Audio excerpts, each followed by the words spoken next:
Fala galera vascaína, eu sou o Thiago Fontes, falo direto de Brasília, Distrito Federal, trazendo mais um vídeo para o canal. Vamos trocar uma ideia sobre tudo que tá rolando no Vasco. Antes eu vou pedir uma moral, deixa o joinha, deixa o like que é importante para o canal ser indicado no YouTube. Quero falar da minha... Se inscreve também, tá? Não esquece de se inscrever não. Quero falar da minha parceira, o XBet, é patrocinadora do canal Vascaíno Encerrado. Data FIFA tá acabando, graças a Deus vai voltar os campeonatos na Europa, no Brasil. Mas hoje tem um jogo aqui, ó, Brasil e Espanha, ou Espanha e Brasil. Fiz uma entradinha aqui, só para brincar mesmo, que ambos vão fazer, tá? Os dois times vão fazer gols. A Espanha vem de uma derrota para a Colômbia, precisa se recuperar, precisa de, jogando em casa, de mostrar serviço. E o Brasil vem mais suave depois da vitória contra a Inglaterra e tem um ataque aí bem interessante. Então eu acredito em gols dos dois times. Se você quiser ir também nessa dica, o link está no primeiro comentário fixado. Clicou, vai abrir a janelinha. Para você me ajudar é só fazer o cadastro. O código promocional é Doce Errado. Primeiro depósito ou Pix, se você fizer no valor de até R$ 1.200, eles dobram em bônus para você usar no site, na plataforma. A 1xBet é parceira do canal Vascaíno Encerrado em 2024. Lembre-se de jogar com responsabilidade e que é para maior de idade. Bom, vamos falar do Vasco. Eu vou começar com um panorama do departamento de futebol, que o Vasco volta a jogar no dia 13/4, tá chegando o Campeonato Brasileiro.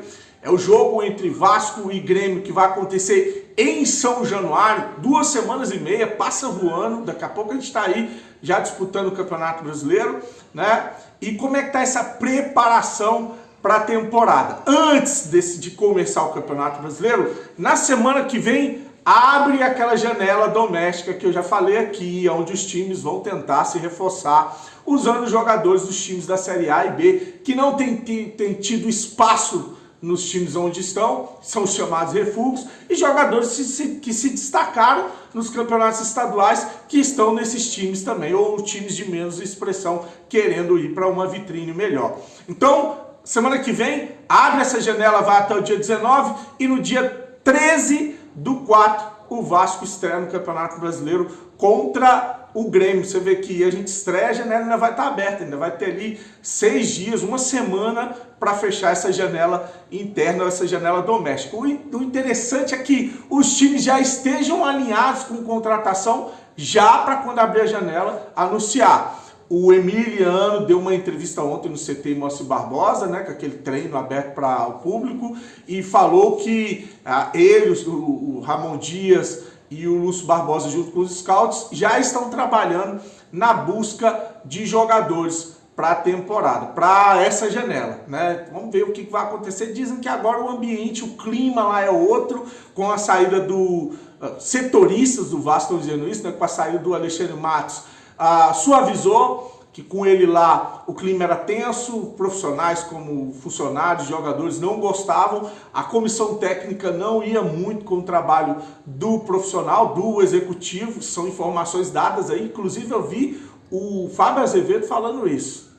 Então, informações dadas por setoristas do Vasco, o clima não era legal, agora o clima está muito mais suave, está muito mais bacana e o Vasco está aí atrás de reforço. Vamos ver com esse clima suave quem é que vai chegar de contratação, se é mais do mesmo. Há um trabalho direcionado para o elenco, né, que é para recuperar fisicamente os jogadores para o Campeonato Brasileiro ou para a temporada. Eu vou dar um exemplo aqui. O Galdames, que estava na Europa jogando no Genoa, na Itália. Na Europa, a gente sabe que a temporada é diferente, ela começa no meio do ano e termina no meio do ano. Então, ele não teve férias, ele teria férias agora no meio do ano. Então, como ele não vai ter, o Vasco deu uns dias para ele ficar com a família, descansar, para depois ele voltar, porque ele não vai parar no meio do ano, vai ser direto. Então, uma mini férias aí para o Galdames. Alguns jogadores que se queixavam de dores, essas dores que não viraram lesões, estão se recuperando ou se tratando individualmente. Também é o caso do Piton, do Paulo Henrique, do Zé Gabriel e do Rossi. Esses caras sentiram dores, mas não chegaram a virar lesão e estão tendo um tratamento diferenciado. O Léo Jardim está com a seleção brasileira, joga hoje contra a Espanha. E o Sforza está com a seleção sub-23 da Argentina, tomou uma peia ontem do México 3-0. O Sforza está sendo muito criticado pela imprensa argentina, viu? O capitão da seleção tomou 3, o setor de meio de campo é o setor mais criticado. Falta muito espaço, falta de pegada, muito erro de marcação. Então aquelas queixas que a gente tem com relação ao Vasco são as que o Sforza está recebendo, as críticas da imprensa argentina por causa dessa derrota contra o México. Tá aí, o Sforza tá com a seleção mexicana e o resto do elenco tá trabalhando para voltar a jogar. A gente teve lá o amistoso contra o Olaria, que o Cleiton fez gol, né? Fez 2 gols, teve um gol contra, enfim, o Vasco está se preparando para voltar a jogar. Esse é o panorama do departamento de futebol. Como eu falei do Alexandre Matos, né, desse clima que diz que agora está suave depois da saída dele, ele esteve ontem lá no Sport TV para falar da sua demissão, né? E ele falou que um dos principais motivos pelo qual ele foi desligado do Vasco foi a comunicação. Ele disse que a comunicação foi falha, que devia ter alinhado com a 777 ou com um grupo antes de ter assinado algumas coisas, como a quem eu devo me reportar, quem é meu imediato. Você vê a zona que estava lá, né? Quais são as expectativas, o que a empresa pretende, o que eles querem de mim. Enfim, ele vai falar uma série de coisas que são direcionadas à comunicação. Ele acha que o erro foi a falha na comunicação. Para quem esperava um Alexandre Matos on fire, eu imaginei que seria, mas fui inocente. Ele não deu uma de passarudo nem de Paulo Brax. Ele ficou na dele, fez muito pelo contrário, elogiou muito a SAF, elogiou muito a comissão técnica, elogiou muito o trabalho e os profissionais dentro do Vasco. É óbvio, né? Você tem um Atlético virando SAF, você tem um Cruzeiro que é SAF, o Botafogo, o Bahia, vários times devem virar clube empresa. Ele não pode chegar e dizer que falhou como executivo de um clube empresa, que ele vai estar fechando as portas para ele no futuro, ou criticando a empresa, né? Então vou deixar aí o Alexandre Matos tentando explicar o motivo pelo qual ele foi demitido da SAF do Vasco. A minha saída, que eu acho que é que todo mundo fica pensando o que aconteceu, né? Eu tenho um diagnóstico próprio, né? Muito claro. Eu tenho 20 anos aí de futebol, trabalhando em clubes, um retrospecto de profissionalismo, credibilidade, sempre durando muito em cada clube, sempre ficando muito tempo, me chamou a atenção. Durando muito em cada clube, com conquistas e com legado. Todos os clubes que eu passei, sem exceção, foram assim, todos os clubes. O que tem um ponto comum que dessa vez foi diferente? Na minha chegada, a comunicação. A comunicação da minha chegada foi falha, né? Antes de eu assinar contrato, discutir o projeto, qual que era a expectativa em relação a mim, como que seria o dia a dia, enfim, como é que seriam os processos internos, a quem eu me reportaria, quem era realmente vamos dizer, a pessoa responsável pela pasta do futebol. Enfim, foi confuso e eu me coloco até como o maior responsável desse equívoco, que foi a comunicação falha, porque pela minha experiência, né, eu tinha a obrigação de entender melhor o projeto para ver até o perfil que eu chegaria. Se você pegar, eu trabalhei no Palmeiras e trabalhei no Atlético Paranaense, perfis completamente diferentes, os dois com muito tempo, com tempo e com sucesso. Por quê? Eu tenho que entender o perfil, o que ele precisa, o que o clube precisa agora. E isso foi gerando uma série de desgastes, porque sempre tinha uma dúvida, eu me reporto a quem, falo com quem, faço o quê, posso isso, não posso aquilo. Sempre tinha desgastes que geraram uma quebra de confiança naquilo que eles entenderam, na percepção deles, na ideia deles, e aí a gente partiu para o desligamento, né? Que eu respeito, faz parte do futebol, sem mágoa, sem nada. Acho que o Vasco, o SAF, é um clube que tem um ano e meio, e o Vasco mudou muito. Se você pensar, 2 anos atrás, era impensável falar em investimentos no Vasco, comprando jogador. O que você ouvia o tempo todo era de salários atrasados, era a imagem está atrasada, é jogador fazendo greve, entrando na justiça. Hoje acabou isso. Então o Vasco é outro, tem tudo para dar certo, só que tem que entender, e eu não vou mudar o meu pensamento porque eu saí, que tem que pavimentar e as coisas vão acontecer de médio a longo prazo. E a ansiedade para que as coisas se resolvam muito rápido gera uma pressão muito grande. E outra coisa que eu avaliei mal, a expectativa que já existia, que era grande, porque o Ramon fez um grande trabalho, o Emiliano fizeram um grande trabalho, os investimentos e a minha chegada. Então esse alinhamento de expectativa também gerou uma frustração, mesmo que rápida.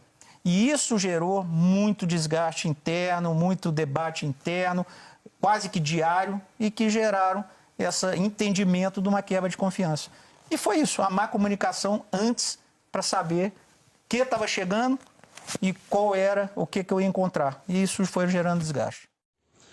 Bom, e para finalizar com o Alexandre Matos, ele vai falar aí sobre as rusgas com o Ramon Dias e o Emiliano Dias e com o Medel. Com relação ao Ramon e ao Emiliano, muitos elogios à comissão técnica do Vasco, super profissionais, trabalhei com grandes técnicos e eles estão do mesmo nível, enfim, só que ele chegou depois, né, ele era o cara do não, apesar de que ele disse que quem é que dizia sim e não era ele, era a 777, mas ele era o porta-voz desse não, para os pedidos do Ramon e do Emiliano, né? Então, chega depois, é o cara que quando o técnico e o auxiliar fazem pedidos, tem que dizer que não dá, isso não pode, isso não... E isso, claro, que gera rusga. E falou sobre o Medel, elogiou bastante também o Medel, jogador de seleção, jogador vitorioso, tem uma personalidade forte, e isso também é natural. Esses estranhamentos, a gente sempre debate, discute, buscando vitória, times vencedores. É normal acontecer esse tipo de desentendimento, enfim. Vou deixar aí para finalizar o Alexandre Matos falando do seu relacionamento com o técnico Ramon, o Emiliano e o Medel. Lá dos dois, impressionante a capacidade que eles têm de treinamento, vestiário e entendimento do jogo. E se completam. O Ramon e o Emiliano, pai e filho, treinador e auxiliar. Impressionante. São grandes, grandes, grandes mesmo. É de verdade. Isso porque sempre que eu trabalhei com grandes nomes, com o Sampaoli, com o Filipão, com o Cuca, todos excelentes treinadores, eles são bons mesmo. Por isso até que conseguiram fazer com que o Vasco saísse daquela situação ano passada para uma situação bem melhor. Fácil de acesso. Ramon é uma pessoa muito simpática, extremamente simpática. O que acontecia é uma visão normal, dizer o seguinte: eles construíram um Vasco em torno deles para não cair o ano passado, certo? Sim. Eu chego depois e eu sou o cara do não. Sou o cara que tem que falar não ou sim. E o contexto muda, né? E muda o contexto. Porque a partir do momento que salva e com a tua contratação, a expectativa é uma expectativa diferente. Amigo, vem cá, eu quero isso. Ramon, isso dá, isso não dá.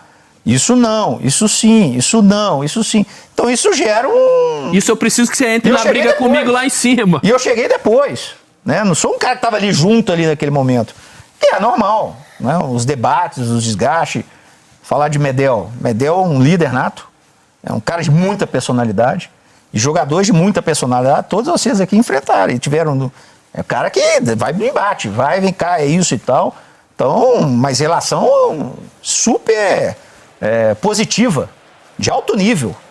Jogador desse nível de seleção, Copa do Mundo, o debate, o embate com ele é de alto nível. É para ganhar, não é picuinha de vaidade nem nada. Medel é alto nível. É assim, entende?